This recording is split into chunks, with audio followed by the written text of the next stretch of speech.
Hello everyone. Hello everyone, जो भी live है प्लीज़ एक बार कंफर्म कर दीजिए, एम आई ऑडिबल और नॉट।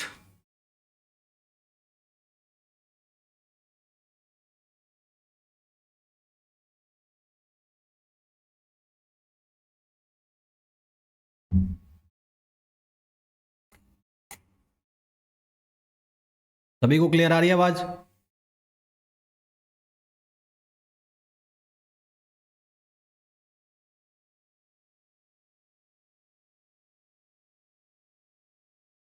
ओके, एक मिनट रुकना।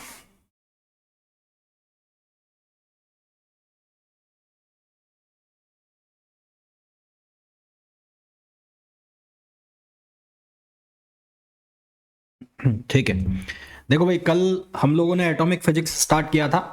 एटॉमिक फिजिक्स के अंदर हमने टोटल एनर्जी का एक्सप्रेशन पढ़ लिया था। हमने उसमें रेडबर्ग कांस्टेंट तक की लास्ट बात कर ली थी। रेडबर्ग कांस्टेंट की वैल्यू क्या होती है उसको हमने डिस्कस कर लिया था। ठीक है, एंड आई होप यहाँ तक सबको क्लियर भी होगा, इसमें कोई ऐसी कोई दिक्कत परेशानी वाली बात होगी नहीं। आज हम क्या करेंगे, सबसे पहले तो हम ये जो जितना भी रह गया है आयोनाइजेशन एनर्जी, एक्साइटेशन एनर्जी, इस सब को डिस्कस करेंगे। देन उसके बाद इनके ऊपर पहले क्वेश्चंस करेंगे, फिर हम हाइड्रोजन स्पेक्ट्रम को डिस्कस करेंगे ट्रांजिशन ऑफ इलेक्ट्रॉन के बाद। तो सबसे पहले मैं बात कर लेता हूं किसकी, आयोनाइजेशन एनर्जी और आयोनाइजेशन पोटेंशियल। तो आयोनाइजेशन एनर्जी का मतलब क्या होता है कि किसी एटम को आयोनाइज करने के लिए, आयोनाइज करने का मतलब क्या है कि इलेक्ट्रॉन जिस स्टेट में है, इलेक्ट्रॉन जिस स्टेट में है, जिस भी प्रेजेंट स्टेट में है, वहां से निकालकर उसको कहां पर ले जाना, इनफाइनाइट ऑर्बिट पर ले जाना। वहां से निकालकर उसको इनफाइनाइट ऑर्बिट पर ले जाने के लिए जो एनर्जी लगती है उसको हम क्या कहते हैं, आयोनाइजेशन एनर्जी कहते हैं। और पोटेंशियल, वो पोटेंशियल जिससे कि इलेक्ट्रॉन एक्सेलरेट होता है पर्टिकुलर स्टेट से और इनफाइनाइट स्टेट तक जाने के लिए, वो पोटेंशियल जिससे इलेक्ट्रॉन एक्सेलरेट होता है उसको हम कहते हैं आयोनाइजेशन पोटेंशियल। ठीक है, तो आयोनाइजेशन एनर्जी को मैं एक्सप्लेन कर रहा हूं। आयोनाइजेशन एनर्जी, चक्कर गया है ये, हाँ, ionisation energy.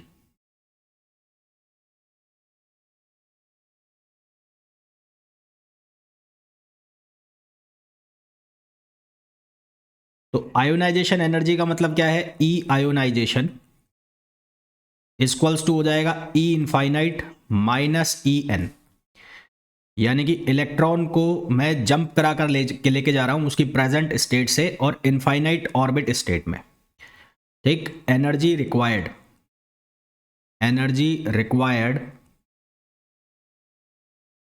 To jump electron from present state, present state to infinite orbit state. Infinite orbit state, उसको हम क्या नाम देते हैं, आयोनाइजेशन एनर्जी नाम देते हैं। हमने पढ़ा हुआ है कि वी नो दैट, हमने ये पढ़ा है, क्या पढ़ा है हमने, हमने ये पढ़ा है कि -13.6 जेड स्क्वायर अपॉन एन, है ना। हमने ये पढ़ा है -13.6 Z square upon N square, और किस में, इलेक्ट्रॉन वोल्ट में। ये nth स्टेट की एनर्जी है। ऑब्वियस सी बात है कि जब हम इनफाइनाइट, ग्राउंड स्टेट से लेने के लिए नहीं, कोई भी स्टेट से, कोई भी किसी भी स्टेट में है वो, वहां से उसको इनफाइनाइट स्टेट पर लेके जा रहे हैं, ग्राउंड स्टेट से नहीं है। तो ई आयोनाइजेशन, इनफाइनाइट में क्या होगा, इनफाइनाइट में जो एनर्जी होगी उसकी वो होगी जीरो, क्योंकि एन जैसे इनफाइनाइट जाएगा तो वहां पर एनर्जी क्या हो जाएगी, जीरो हो जाएगी। तो ये क्या बनेगा, ये बनेगा जीरो माइनस, ये क्या बनेगा, -13.6 Z square upon N square, minus minus क्या हो जाएगा, प्लस। तो आयोनाइजेशन कितनी हो जाएगी, प्लस में आ जाएगी, प्लस में, +13.6 Z square upon N square, Z square upon N square. N से तो एक स्टैंडर्डाइज फॉर्मूला है ना, एक स्टैंडर्ड फॉर्मूला एन वाला, तो ठीक है। ग्राउंड स्टेट की आयोनाइजेशन एनर्जी आप निकाल सकते हो जब एन की वैल्यू 1 सब्सटीट्यूट करोगे, तो 1 सब्सटीट्यूट करोगे, यानी कि ग्राउंड स्टेट से जब लेके जा रहे हो तो उसकी जो आयोनाइजेशन एनर्जी आ जाएगी वो +13.6 आएगी। यानी कि अगर मैं कहूँ कि हाइड्रोजन एटम की ग्राउंड स्टेट एनर्जी क्या होगी, आयोनाइजेशन एनर्जी ग्राउंड स्टेट से, तो H2 atom ionization energy from ground state, तो ग्राउंड स्टेट से निकालोगे तो n की वैल्यू कितनी सब्सटीट्यूट कर दोगे 1, तो E आयोनाइजेशन ग्राउंड स्टेट से हाइड्रोजन एटम के लिए कितना हो जाएगा 13.6, ये प्लस में हो जाएगा। तो अब आपके पास यहां पर दो वैल्यू है, एक है -13.6 है और एक है +13.6, तो वो साइन का डिफरेंस है। तो अगर +13 प्लस की बात हो रही है तो प्लस का मतलब है कि हम बात कर रहे हैं आयोनाइजेशन की, ठीक है। अगर हम प्लस की बात कर रहे हैं और हम माइनस लगा के बात कर रहे हैं तो इसका मतलब इन जनरल किसी भी स्टेट की एनर्जी की हम बात कर रहे होंगे। क्लियर है यहां तक बात? इसको आप ऐसे भी समझ लो, ये इलेक्ट्रॉन है, इस इलेक्ट्रॉन को निकालकर ये nth स्टेट में है और यहां से उठाकर इसको इनफाइनाइट ऑर्बिट स्टेट में लेके जा रहे हैं। तो इसके लिए जो एनर्जी लग रही है उसको हम नाम दे रहे हैं आयोनाइजेशन एनर्जी। फिर आता है आयोनाइजेशन पोटेंशियल। आयोनाइजेशन पोटेंशियल,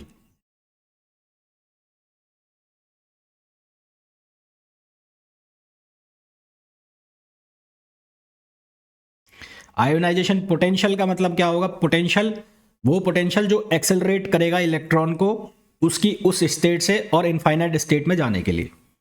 तो potential required to accelerate electron from present state to infinite orbit state, ठीक है। अब क्योंकि E होता है E इक्वल्स टू होता है चार्ज इनटू पोटेंशियल। क्या होता है? Charge into potential. तो ये क्या हो जाएगा? E ionization equals to charge किसका? इलेक्ट्रॉन का, और पोटेंशियल को लिख दूंगा मैं V आयोनाइजेशन।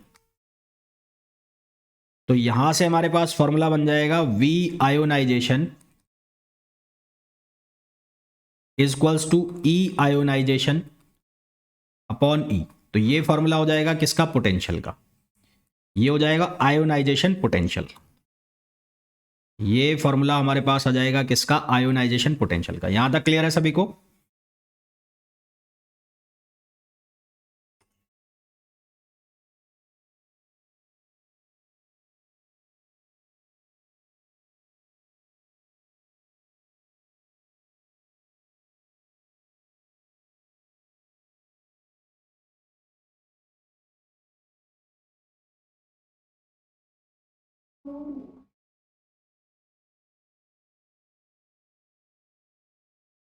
अब इसी से मिलता जुलता वर्ड आता है एक, एक्साइटेशन एनर्जी एंड पोटेंशियल।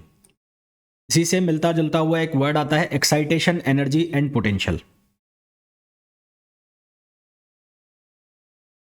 इसी से मिलता जुलता एक वर्ड आता है excitation energy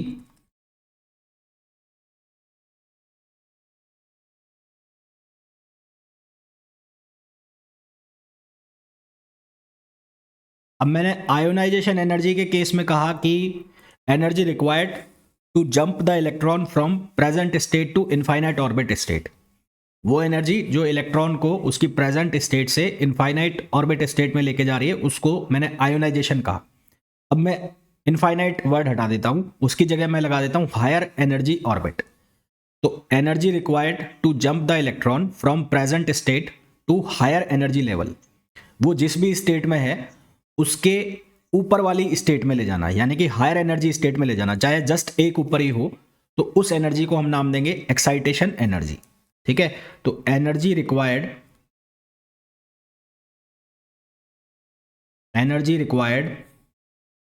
to jump the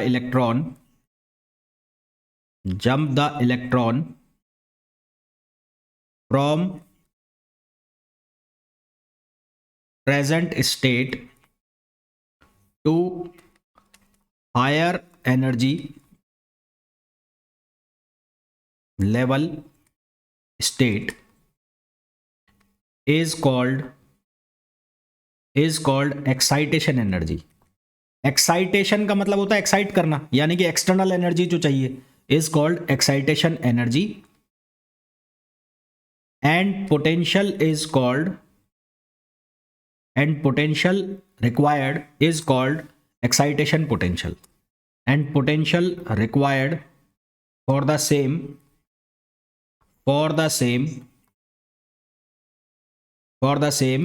is called excitation potential. तो यहां फॉर्मूला में सिर्फ इतना सा चेंज ये होगा, यहां जो फॉर्मूला लिखा जाएगा इसका, इसमें सिर्फ इतना सा चेंज ये होगा, ये जो एक्साइटेशन है इसमें जो मैंने इनफाइनाइट लगाया था वो इनफाइनाइट में हटा दूंगा.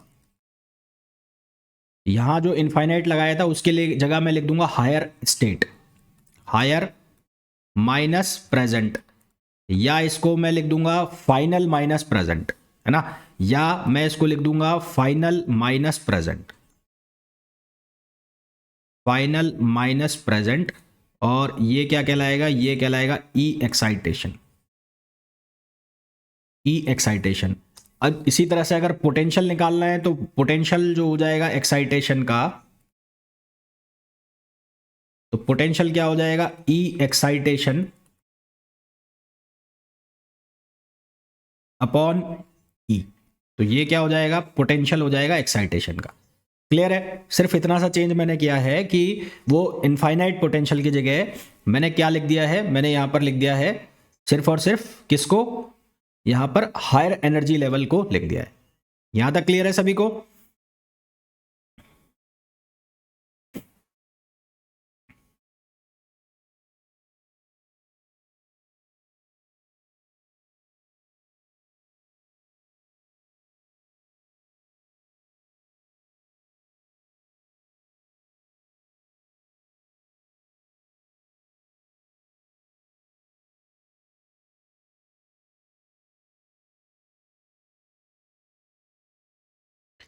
नेक्स्ट आता है transition of electron. Transition of electron, अब ये बड़े काम का है. मोस्टली जो तुम्हें क्वेश्चन वगैरह पूछे जाएंगे वो यहीं से निकलेंगे. मोस्टली जो क्वेश्चन जो पूछे जाएंगे वो यहीं से निकलेंगे, ट्रांजिशन ऑफ इलेक्ट्रॉन. तो जब इलेक्ट्रॉन ट्रांजिस्ट करेगा एक एनर्जी लेवल से दूसरे एनर्जी लेवल में, ठीक है, when electron transit from one energy level to another energy level is called transition of electron. मैं मान लेता हूं कि एक एनर्जी का लेवल मैंने लिया E2 और एक एनर्जी का लेवल लिया मैंने E1, ठीक है. अब ट्रांजिशन जो हो सकता है वो लोअर से हायर में भी हो सकता है और हायर से लोअर में भी हो सकता है. भाई ट्रांजिशन तो कहीं से भी कहीं भी हो सकता है. जब इलेक्ट्रॉन हायर से लोअर में आएगा तो उसको हम कहेंगे एमिटिंग रेडिएशन, और जब वो लोअर से हायर में जाएगा तो उसको हम कहेंगे एब्जॉर्बिंग रेडिएशन. यहां 2 वर्ड मैं यूज कर रहा हूं, मैंने पहले भी बताया था. अगर इलेक्ट्रॉन ट्रांजिट करता है हायर टू लोअर, मान लो ये E2 है हायर का और ये है E1 है लोअर का, तो इलेक्ट्रॉन अगर कूदकर यहां से यहां जा रहा है, ये जंप लगा रहा है यहां से यहां, तो ये हायर लेवल से लोअर लेवल में ट्रांजिशन है. और जब हायर लेवल से लोअर लेवल में ट्रांजिशन होगा तो यहां पर एनर्जी जो है वो फोटोन के फॉर्म में बाहर निकलती है, मैंने पहले भी बताया था, जो किसके इक्वल हो जाता है, h न्यू. तो इसको कहते हैं हम, इसको हम क्या नाम देते हैं, इसको हम नाम देते हैं emitting radiation. Energy of emitting radiation, emit मतलब बाहर निकलना, एमिटिंग रेडिएशन, एमिटिंग मीन्स होता है बाहर निकलना. और अगर ये लोअर लेवल से हायर लेवल में जाएगा तो ये क्या करेगा, इसको एनर्जी चाहिए, बाहर से एनर्जी एनर्जी चाहिए, एनर्जी को एब्जॉर्ब करेगा, तो उसको हम कहेंगे एनर्जी ऑफ एब्जॉर्बिंग रेडिएशन। उसको हम क्या नाम देंगे, energy of absorbing radiation. Clear है यहां तक?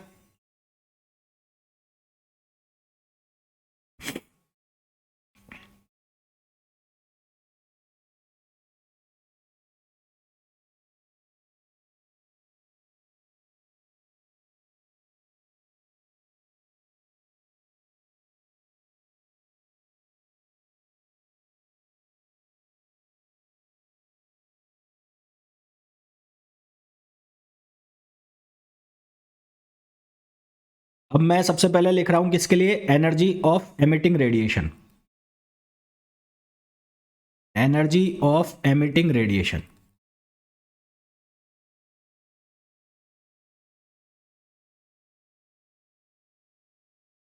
तो मैंने मान लिया दो लेवल है, एक है E2 और एक है E1, एक है E2 और एक है E1। यहां से ये जंप करके और यहां पर आ रहा है, ये हायर है और ये लोअर है। क्लियर? तो एनर्जी जो है वो किस फॉर्म में बाहर निकलेगी, एच न्यू, जिसको हम कहेंगे एनर्जी ऑफ एमिटिंग रेडिएशन। तो ई एमिटिंग ये किसके इक्वल हो जाएगा, E2 माइनस E1। किसके इक्वल हो जाएगा, E2 माइनस E1। ठीक है, तो इसको मैंने लिखा minus R C H Z square upon N2 square, RCH Z² upon N2 square, और minus RCH Z² upon N1 square. आप चाहो तो इसको 13.6 भी लिख सकते हैं, वो भी लिख दूंगा मैं अभी। अभी मैं इसके दोनों फॉर्मूले बता रहा हूं कि इसको ऐसा भी लिखा जाता है और ऐसे भी। तो ये क्या बन जाएगा, ये बन जाएगा RCH Z² 1/N1 square minus 1/N2 square, E emitting. और RCH जो है उसकी वैल्यू हमने लिखी थी, कितनी होती है, 13.6। तो इसको आप ऐसे भी लिख सकते हो,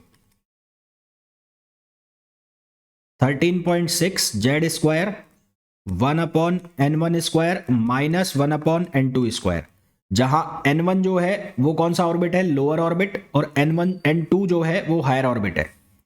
N1 जो है वो कौन सा ऑर्बिट है, लोअर, और N2 कौन सा ऑर्बिट है, हायर ऑर्बिट। क्लियर है यहां तक?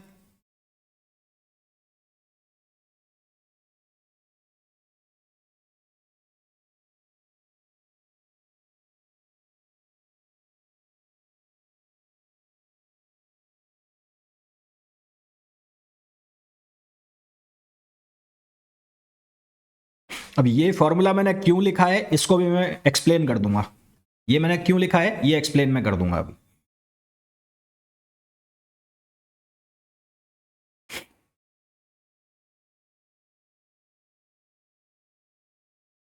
अगर मेरे को निकालनी है फ्रीक्वेंसी, अगर we need to find out frequency of emitting radiation, frequency of emitting radiation,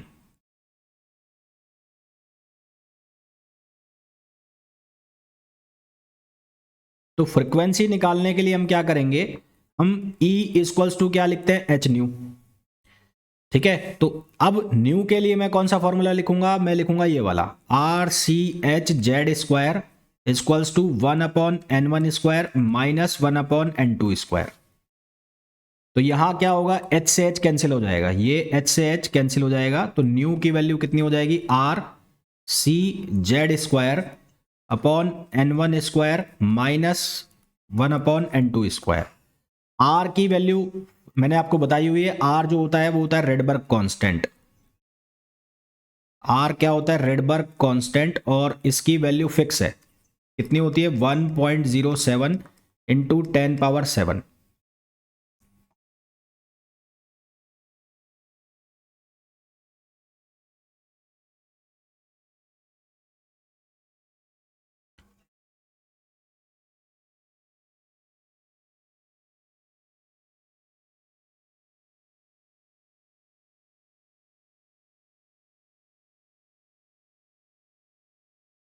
अच्छा, इसकी यूनिट भी याद रखना, रेडबर्ग कांस्टेंट की कई बार इसकी यूनिट पूछ ली जाती है। यूनिट होती है इसकी पर मीटर,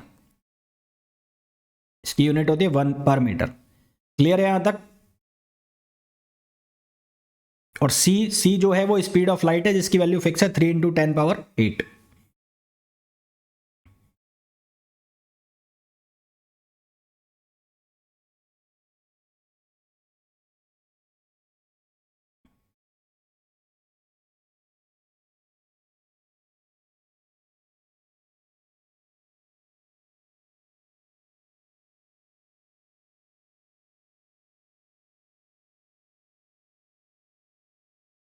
हाँ 1.09।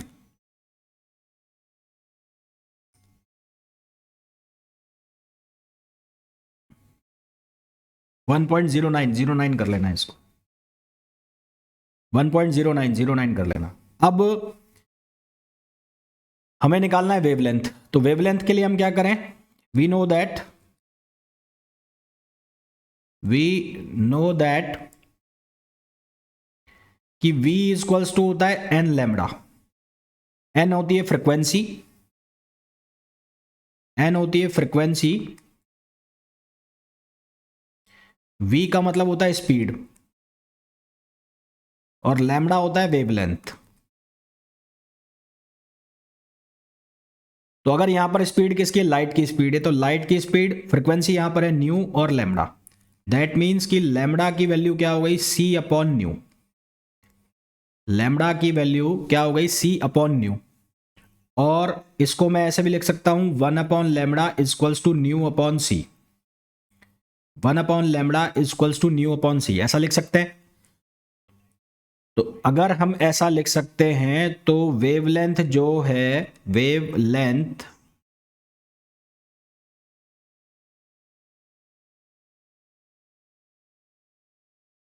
1/λ equals to nu upon C. तो ये फॉर्मूला जो है इसमें सी से डिवाइड कर दूंगा सिर्फ मैं, तो ये क्या बन जाएगा? ये बन जाएगा RZ² 1/n1² -1/n2²। ठीक है, तो 1/λ यानी कि wavelength equals to RZ² 1/n1² -1/n2²।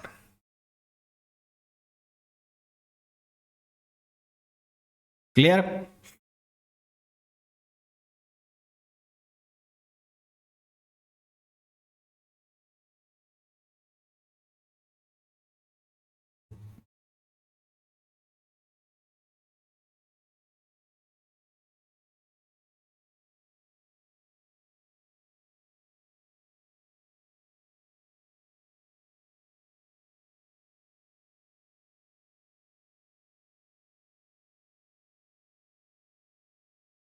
एक वर्ड यूज होता है वेव नंबर, एक वर्ड यूज होता है वेव नंबर। वेव नंबर,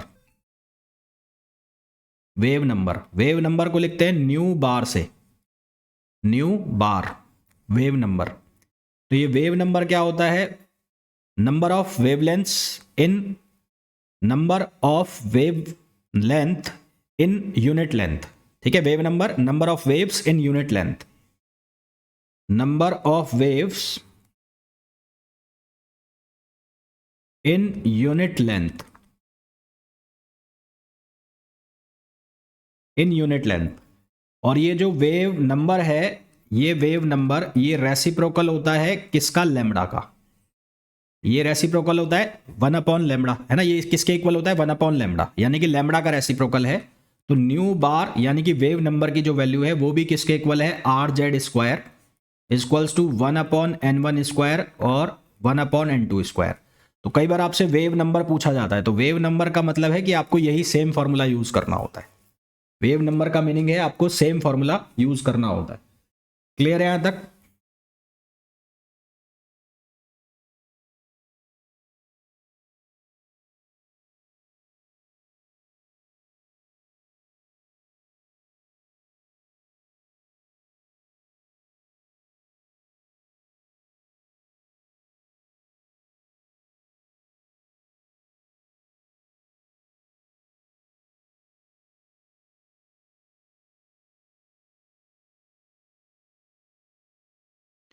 फिर कई बार हमें पूछी जाती है number of spectral lines. Spectral lines का मतलब क्या होता है कि जब इलेक्ट्रॉन हायर एनर्जी लेवल से लोअर एनर्जी लेवल में जंप लगाता है, हायर एनर्जी लेवल से हायर से किधर आता है, लोअर में आता है, तो यहां पर ये एनर्जी का रेडिएशन करेगा, एनर्जी बाहर निकलेगी। तो ये जो एनर्जी है ये स्पेक्ट्रल लाइंस के फॉर्म में आती है, ऐसी सीधी सीधी लाइनें बनती है, स्ट्रेट लाइंस। तो जो एनर्जी है ऐसी स्पेक्ट्रल लाइंस के फॉर्म में आती है जो बिल्कुल पास पास होती है। हाँ, वेव नंबर, ठीक है ठीक है। तो ये जो लाइंस हैं इनको हम कहते हैं स्पेक्ट्रल लाइंस, स्पेक्ट्रल लाइंस। तो स्पेक्ट्रल लाइंस क्या होती है, when electron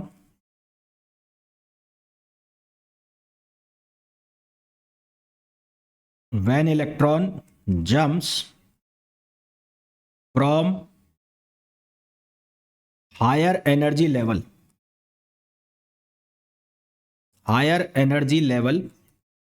to lower energy level,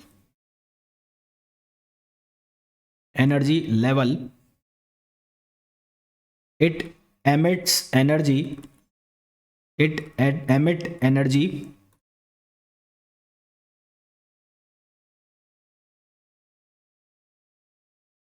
in form of spectral lines।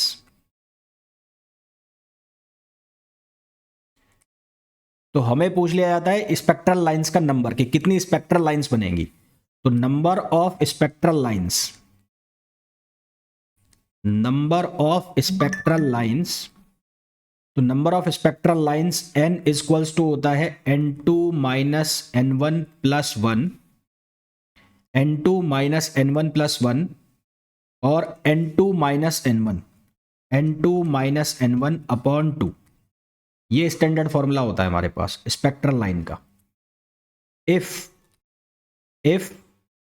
n2 equals to n, और वो ग्राउंड स्टेट में आ रहा है, किस में आ रहा है, ग्राउंड स्टेट में। स्पेशल कंडीशन बना रहा हूं, स्पेशल कंडीशन, यदि वो किसी n स्टेट से, और कहां पर आ रहा है, ग्राउंड स्टेट में, and n1 equals to 1, n1 कौन सी स्टेट हो गई, ग्राउंड स्टेट। यानी कि आपको ये कहा जाए कि वो सीधा सीधा किस में जा रहा है, ग्राउंड स्टेट के अंदर जा रहा है।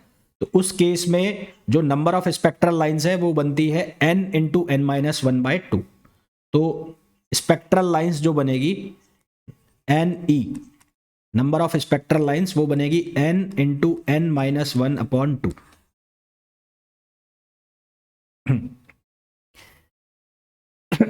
क्लियर।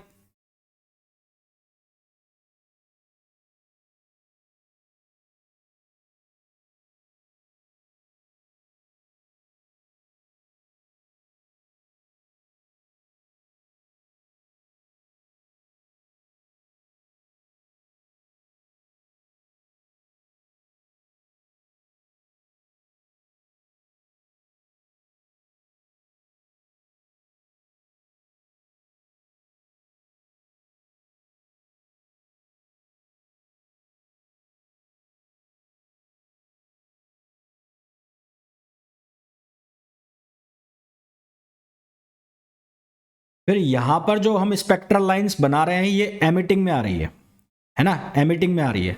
अगर हमें पूछा जाए number of absorption spectral line, तो in case of absorption, in case when electron transit from lower energy level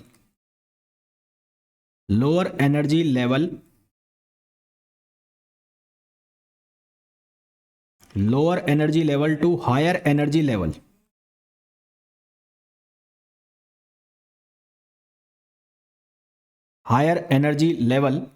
then energy absorbed and spectral line will be absorption spectral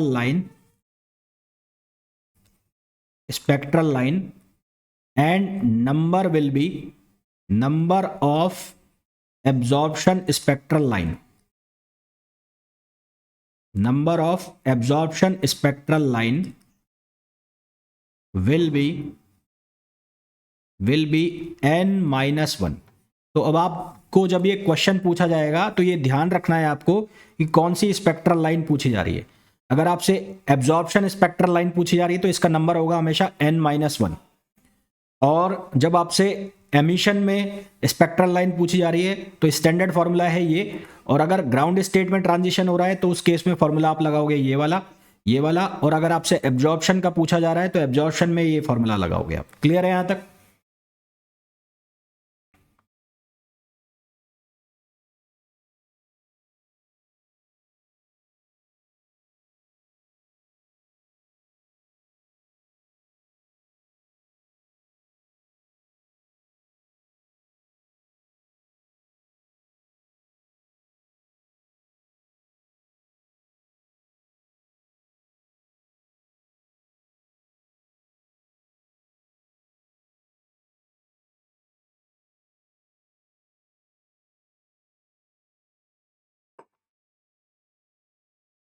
फिर आता है इसमें recoiling of atom, recoiling of an atom, recoiling of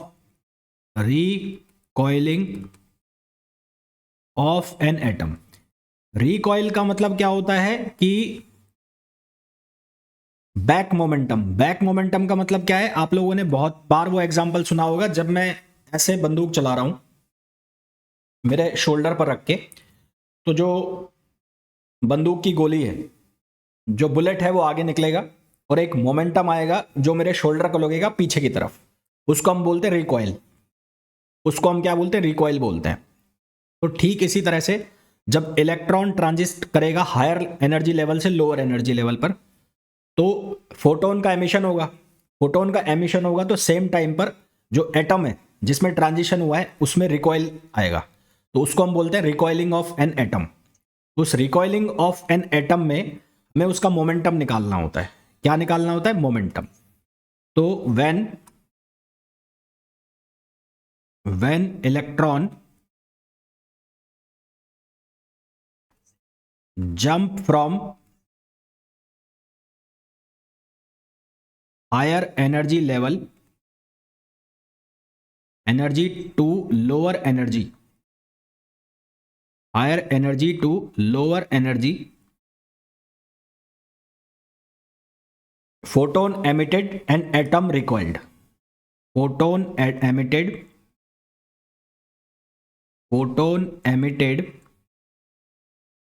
and atom recoiled। Photon emit होता है और atom रिकॉइल्ड हो जाता है। तो रिकॉइल्ड मोमेंटम हमें निकालना होता है, recoiled momentum of photon of atom. तो रिकॉइल्ड मोमेंटम कैसे निकालेंगे? P equals to H upon lambda. भाई मोमेंटम का फॉर्मूला होता है ना, ये हमने पढ़ा हुआ है मॉडर्न फिजिक्स में। तो P equals to H upon lambda, और 1 अपॉन लेमडा की वैल्यू हमारे पास है तो हम यहां पर रख देंगे, तो ये हो जाएगा RH/Z², 1 अपॉन N1² और 1 अपॉन N2²। क्लियर है यहां तक?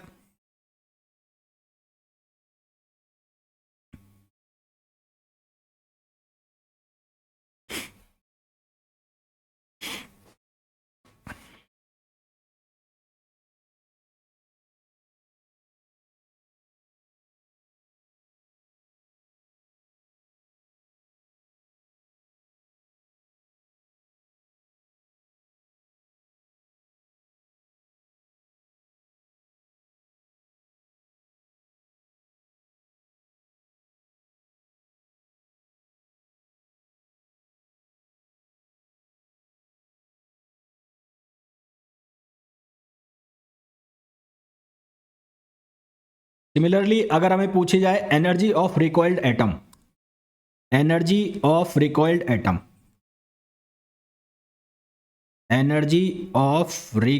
एटम,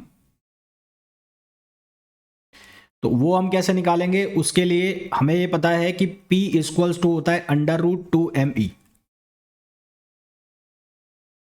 रिकॉइल एटम का सिंपल सा सब ऐसा समझ लो ना कि जब किसी चीज से कोई बड़ी चीज से कुछ निकला है बाहर, बड़ी चीज से जब कुछ बाहर निकल रहा है तो उसका इंपैक्ट उसके ऊपर आएगा। तो रिकॉइल का मतलब है वो वापस पीछे की तरफ जाएगा। हाँ, वापस पीछे की तरफ जाना, एकदम से पीछे हटना। तो यहां से E इक्वल्स टू आ जाएगा p²/2m। p की वैल्यू हमारे पास है और m क्या हो जाएगा, मास ऑफ रिकॉइल एटम।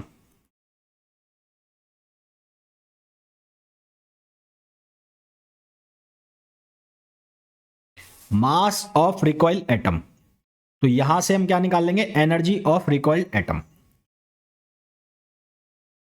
तो ये सारे फॉर्मूला बनते हैं किसके, बोहर्स एटॉमिक मॉडल के। यहां तक क्लियर है सभी को?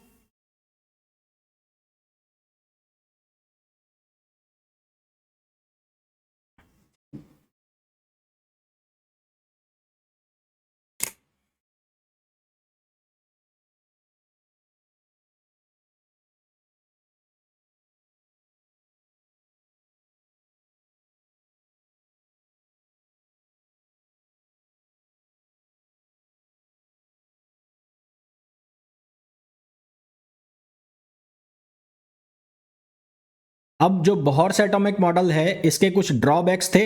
वो ड्रॉबैक्स क्या थे जिसके बाद अलग फर्दर काम करना पड़ा, तो वो ड्रॉबैक्स मैं अब यहां पर आपको एक्सप्लेन कर रहा हूं। ड्रॉबैक्स, ठीक है। सबसे पहला ड्रॉबैक ये था इसका कि ये केवल और केवल वैलिड था हाइड्रोजन और हाइड्रोजन लाइक एटम, यानी कि जिसके आउटर शेल में केवल एक इलेक्ट्रॉन चक्कर मार रहा है उसके लिए वैलिड था। It is valid only for 1 electron atom. Unit EV में या जूल में वो किसी में भी ले सकते हैं, जरूरी नहीं इस ईवी में ही लें। वो डिपेंड करेगा कि हम पी किस में निकाल रहे हैं। It is valid only for 1 electron atom. Hydrogen यहां पर लिखा है He+, Li2+, Na1+, यानी कि हाइड्रोजन और हाइड्रोजन लाइक इलेक्ट्रॉन्स जिनमें आउटर शेल में केवल एक इलेक्ट्रॉन चक्कर मार रहा हो उसको हम क्या कहते हैं, हाइड्रोजन लाइक एटम कहते हैं। ये पहला इसका ड्रॉबैक था। दूसरा ड्रॉबैक क्या था कि जो ऑर्बिट्स है, ऑर्बिट्स को बोहर एटॉमिक मॉडल के अंदर सर्कुलर ऑर्बिट लिया गया। कौन सा ऑर्बिट लिया गया, सर्कुलर। बट जो सोमरफील्ड की थ्योरी आई उसने ये कहा कि जो ऑर्बिट्स हैं वो एलिप्टिकल होते हैं। सोमरफील्ड की थ्योरी ये कहती है कि जो ऑर्बिट्स हैं वो एलिप्टिकल होते हैं, जबकि बोहर एटॉमिक मॉडल में जो ऑर्बिट्स है उनको सर्कुलर माना गया। क्या माना गया, सर्कुलर माना गया। फिर जो स्पेक्ट्रल लाइन है उसका नंबर तो बता दिया कि n = n2-n1+1 और n2-n1/2, पर स्पेक्ट्रल लाइन की इंटेंसिटी कितनी इंटेंस है वो ये मॉडल डिफाइन नहीं कर पाया। तो इंटेंसिटी ऑफ स्पेक्ट्रल लाइन ये यहां से डिफाइन नहीं हो पाई। उसके बाद इस मॉडल के अंदर जो न्यूक्लियस है यानी कि नाभिक, उसको क्या माना गया, stationary. Nucleus was taken as stationary. पर हम जब फर्दर पढ़ते हैं फिजिक्स के अंदर तो हमें यह भी पता है कि न्यूक्लियस भी अपनी जगह पर लगातार क्या करता रहता है, रिवॉल्व करता रहता है, जिसकी वजह से उसमें अलग अलग स्पिन मोमेंटम और एंगुलर मोमेंटम आते हैं। तो न्यूक्लियस को बोहर्स एटॉमिक मॉडल में स्टेशनरी लिया गया, जबकि ये भी अपनी जगह पर लगातार क्या करता रहता है, रोटेट करता रहता है। जैसे अर्थ अपनी जगह पर रोटेट भी करती रहती है और सन के अराउंड लगातार चक्कर भी मारती रहती है। ये स्पेक्ट्रल लाइन के माइन्यूट जो स्ट्रक्चर है उसको डिफाइन नहीं कर पाया। स्पेक्ट्रल लाइन के माइन्यूट जो स्ट्रक्चर है उसको डिफाइन नहीं कर पाया। ये जीमान इफेक्ट को एक्सप्लेन नहीं कर पाया। जीमान इफेक्ट क्या होता है, जब जो स्पेक्ट्रल लाइंस है वो मैग्नेटिक फील्ड में आती हैं। जब स्पेक्ट्रल लाइंस मैग्नेटिक फील्ड में आती है तो वो क्या हो जाती है, स्प्लिट हो जाती है। तो स्प्लिट मैग्नेटिक फील्ड में स्पेक्ट्रल लाइंस का स्प्लिट होना उसको हम कहते हैं जीमान इफेक्ट। साथ ही साथ ये स्टार्क इफेक्ट को भी डिफाइन नहीं कर पाया। स्टार्क इफेक्ट का मतलब क्या होता है, जब स्पेक्ट्रल लाइन इलेक्ट्रिक फील्ड में आती है तो वो स्प्लिट हो जाती है, तो उसको हम बोलते हैं स्टार्क इफेक्ट। तो ये स्टार्क इफेक्ट और जीमान इफेक्ट दोनों को एक्सप्लेन नहीं कर पाया या उनको डिफाइन नहीं कर पाया। This does not explain the doublet in the spectrum.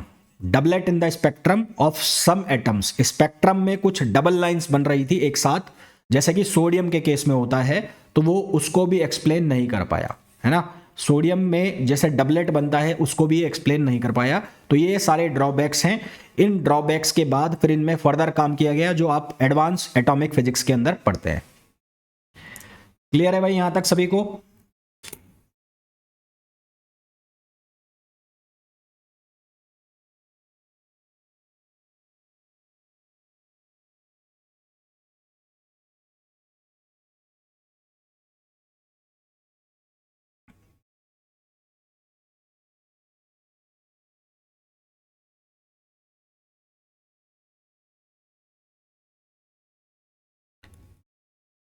तो क्लियर है तो थोड़े से क्वेश्चन कर लो अब।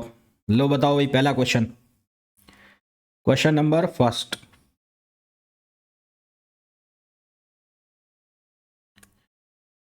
क्वेश्चन नंबर फर्स्ट में बोला गया है the ratio of areas, the ratio of areas within the electron orbits for the first excited state to ground excited state of hydrogen atom. Ground का मतलब होता है n बराबर 1 और फर्स्ट एक्साइटेड स्टेट का मतलब होता है n इक्वल्स टू 2। हमें रेशो ऑफ एरिया बताना है,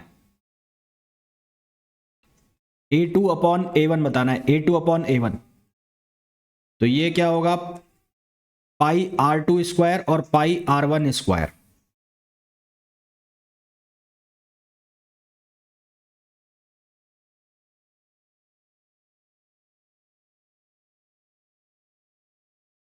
अब वी नो दैट कि R जो है वो प्रोपोर्शनल होता है n स्क्वायर के लिए, R प्रोपोर्शनल होता है n स्क्वायर। तो यहां से A2 अपॉन A1 कितना हो जाएगा, ये हो जाएगा n2 power 4 upon n1 power 4। तो कितना हो जाएगा ये 16:1। फर्स्ट ऑप्शन आ रहा है first.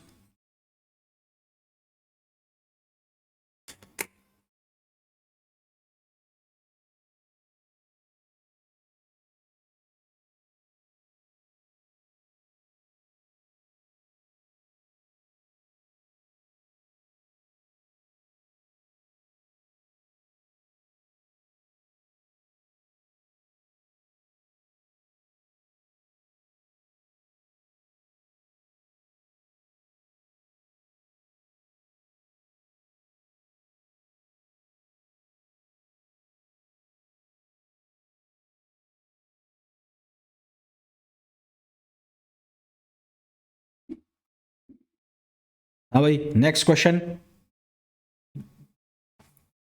Question number 2। The innermost orbit of hydrogen atom, innermost orbit of hydrogen atom has diameter 1.06 Armstrong. Innermost orbit का मतलब हो गया ग्राउंड स्टेट, उसका जो डायमीटर है वो दिया हुआ है 1.06 angstrom. Diameter of the tenth orbit, tenth orbit का डायमीटर बताना है।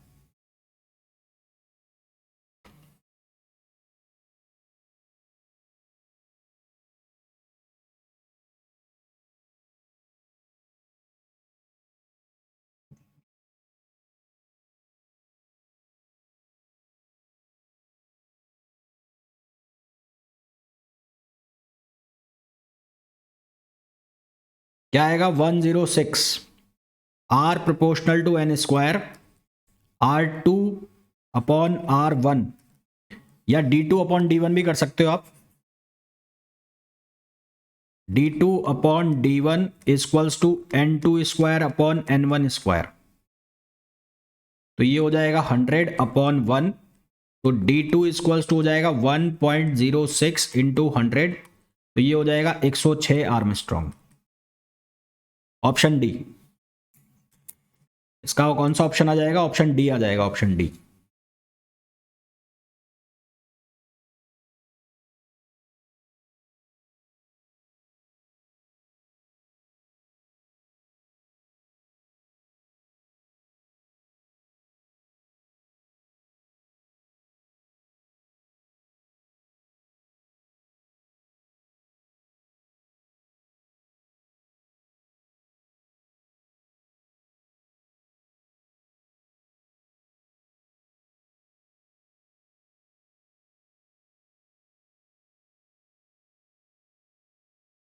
नेक्स्ट क्वेश्चन पे आइए। Next question is energy of electron in nth orbit, energy of electron in nth orbit of hydrogen atom is given by En equals to 13.6 upon N square, वही value energy की जो हमें पता होता है, ये वैल्यू गिवन है -13.6 upon N square electron volt, ये वैल्यू हमें गिवन है। Amount of energy needed to transfer electron from first orbit to third orbit, first orbit से कहाँ लेके जाना है, थर्ड ऑर्बिट में लेके जाना है, तो कितनी एनर्जी चाहिएगी वो बताना है, बताना जरा।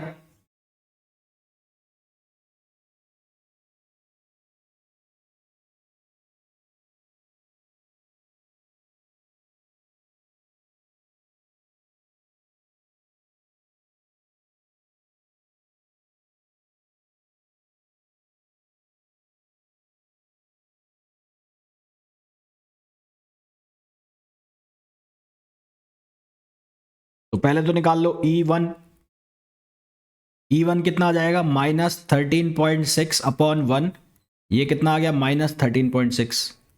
फिर निकाल लो आप E3, तो ये आ जाएगा -13.6 अपॉन कितना आ जाएगा, 3 का स्क्वायर 9, ये आ जाएगा 9, तो ये बनेगा -1.51। तो यहाँ से E3 माइनस E1 कर दो, यानी कि -1.51 माइनस माइनस प्लस 13.6, तो ये बनेगा कितना 12.09, 12.09, यानी कि option C.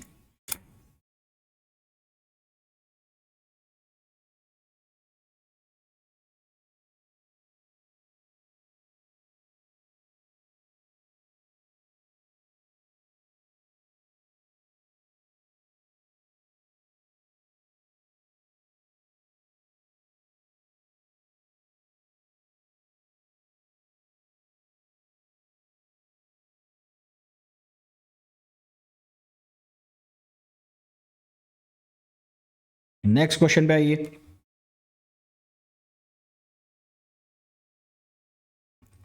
The ratio of wavelength for transition from second state to first state, ratio of transition of the wavelength for second to first transition in lithium plus plus, Li plus plus दिया हुआ है, He plus दिया हुआ है, और hydrogen दिया हुआ है। लिथियम प्लस प्लस का मतलब है जेड की वैल्यू 3 लेनी है, He का मतलब है जेड की वैल्यू 2 लेनी है, और H का मतलब है जेड की वैल्यू 1 लेनी है। इनका वेवलेंथ का रेशो बताना है, करना है इसको सॉल्व।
ये आ रहा है क्या, ये आ रहा है क्या, सी, सी आ रहा है सी।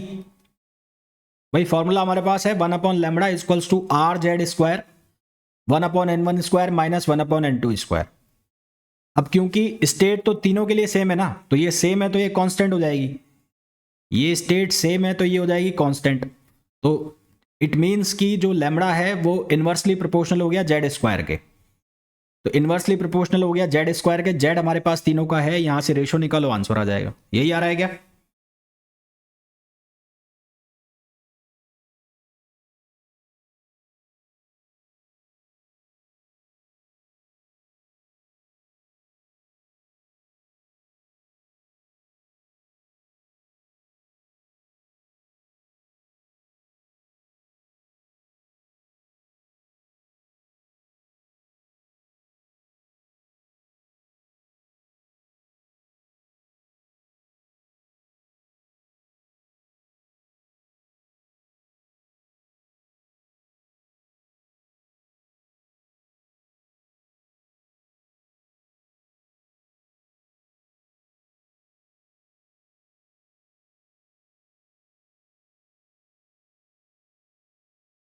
बताओ भाई, जल्दी बताओ।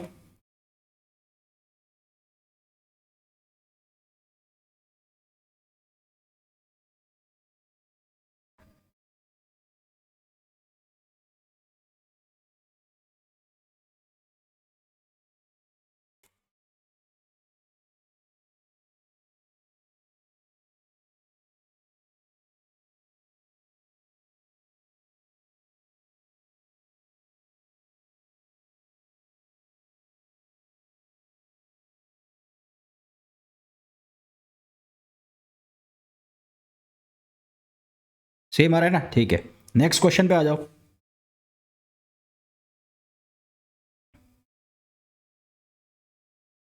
Next question is, if scattering particles are 56, scattering particles are 56 for 90 degree angle, ये जो एंगल है ये कितना है, 90 degree, for 90 degree angle, then same will be at 60 degree angle. तो स्कैटरिंग पार्टिकल 60 डिग्री एंगल पर कितने होंगे ये बताना है। फॉर्मूला आपको कौन सा यूज करना है, एन, आपको जो फॉर्मूला यूज करना है वो कौन सा यूज करना है, N proportional to 1/sin⁴ θ/2।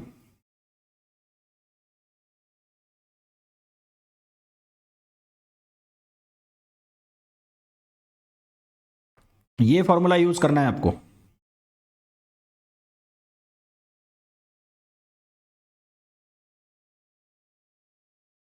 n2/n1 ये हो जाएगा sin⁵/2, है ना। तो 1 के लिए 90 डिग्री है तो ये हो जाएगा 45 डिग्री, और 60 वाला हो जाएगा 30 डिग्री, और इसकी पावर कितनी करनी है, 4 करनी है, 4। तो n2/n1 साइन 45 डिग्री 1/√2 और साइन 30 डिग्री होता है 1/2, तो ये हो जाएगा 2/√2 पावर 4। तो ये √2 पावर 4 हो जाएगा, है ना। ये क्या बन जाएगा, √2 पावर 4। तो √2 पावर 4 हो जाएगा 4। तो यहां से n2/n1, n1 की वैल्यू कितनी है 56 और इंटू 4, तो n2 की वैल्यू कितनी हो जाएगी 56 इंटू 4। तो ये कितना आ जाएगा 4 और 224, ये आंसर आ रहा है 224। यही आ रहा है क्या सबका।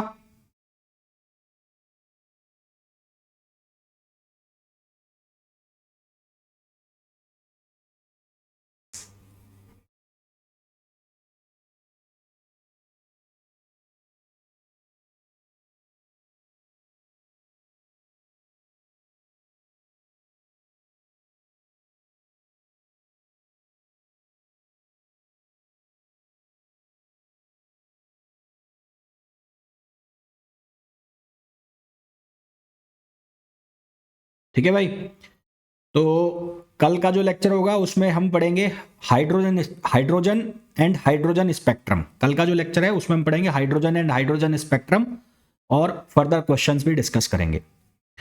तो अभी मिलेंगे हम 11:30, और 11:30 वाली क्लास में हम लोग डिस्कस करेंगे ईएम वेव्स। ठीक है, क्या डिस्कस करेंगे, ईएम वेव्स।